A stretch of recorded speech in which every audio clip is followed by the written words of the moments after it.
বিএনপির নেতৃত্বে যুগপৎ আন্দোলন ওই জায়গাটাতে জনগণের জন্য তৈরি করেছে।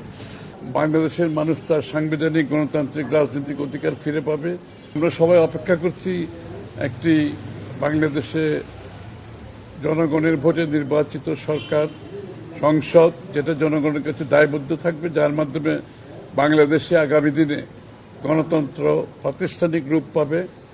বাংলাদেশের মানুষ তার সাংবিধানিক গণতান্ত্রিক রাজনৈতিক অধিকার ফিরে পাবে, যার জন্য লক্ষ লক্ষ মানুষ ত্যাগ স্বীকার করেছে, জীবন দিয়েছে, গুম হয়েছে, খুন হয়েছে, চাকরি হারিয়েছে, পুলিশের হেফাজতে মৃত্যুবরণ করেছে। আমরা সেটার প্রতিফলন আগামী দিনে বাংলাদেশে একটি গণতান্ত্রিক দেশ গড়তে চাই, যেখানে বাংলাদেশের অধিকার, মানুষের অধিকার প্রতিষ্ঠিত হবে। এনডিএম আমরা একসাথে কাজ করছি, আমাদের এই ধারা অব্যাহত থাকবে। আগামী দিনে আমরা একসাথে চলবো সবাই মিলে। আজকে এনডিএম এবং বিএনপির পার্টি টু পার্টি এই মিটিংয়ে মাননীয় প্রধান উপদেষ্টার সাথে যুগপৎ আন্দোলনের নেতা এবং বিএনপির মাননীয় ভারপ্রাপ্ত চেয়ারম্যান জনাব তারেক রহমানের সাথে যে আলোচনাটা হয়েছে, যে মিটিং হয়েছে, যেটার মাধ্যমে দেশ, গণতন্ত্র, জাতি নতুন একটা দিক পেয়েছে। আমরা ফেব্রুয়ারির নির্বাচনের এখন অপেক্ষায় আছি। আমাদের জনগণের যে প্রধান অধিকার, যেটার জন্য গত 10-15 বছর ধরে যুগপৎ আন্দোলনে আমরা আন্দোলনরত ছিলাম, এত ত্যাগ স্বীকার করেছি, খুশি ভাই যেগুলো বললেন, সেগুলোর ফাইনাল একটা রেজাল্ট আমরা এখন দেখতে পাচ্ছি।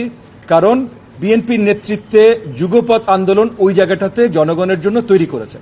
তো সেটা নিয়ে ওই মিটিংটা কেমন গেল, সামনের ভবিষ্যৎ আমরা কিভাবে দেখছি, এবং আমাদের যে এই প্রত্যাশা, এবং আমরা মাননীয় প্রধান উপদেষ্টাকেও বড়ভাবে ধন্যবাদ জানাতে চাই যে আমাদের যুগপৎ আন্দোলনের নেতা এবং বিএনপির ভারপ্রাপ্ত চেয়ারম্যান জনাব তারেক রহমানের কে উনি দাওয়াত জানিয়েছেন এবং আলোচনায় উনি সঠিকভাবে সাড়া দিয়েছেন যে আমাদের যুগপৎ আন্দোলন থেকে যে ডিমান্ডটা ছিল যে ডিসেম্বরের নির্বাচন, ওনারা একবার অ্যানাউন্স করে দিয়েছেন এপ্রিলের নির্বাচন, বাট একটা মধ্যস্থতা অ্যাটলিস্ট এসছেন যেখানে রমজান মাসের আগে একটা নির্বাচন হবে এবং জনগণের অধিকার ফিরে পাবে। তো সেই জায়গা থেকে অন্তর্বর্তীকালীন সরকারকে ধন্যবাদ জানাই, বিএনপিকে ধন্যবাদ জানাই এবং জনাব তারেক রহমানকে ধন্যবাদ জানাই যুগপৎ আন্দোলনে এত সুন্দর নেতৃত্ব দেবার জন্য এবং বাংলাদেশের জনগণকে আবার এত সুন্দরভাবে এই নির্বাচনের প্রত্যাশাটা তৈরি করে দেবার জন্য।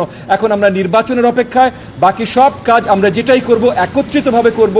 জনাব তারেক রহমান যে প্রমিসটা জনগণের জন্য দিয়েছেন, জাতীয় সরকার একটা উনি তৈরি করবেন, সেই জাতীয় সরকার তৈরি করবার জন্য এবং 31 দফাকে বাস্তবায়ন করে বাংলাদেশের জনগণের ক্ষমতায়ন এবং সঠিক গণতন্ত্র ফিরে আনার জন্য আমরা সবাই কাজ করে যাব ইনশাআল্লাহ। Very good.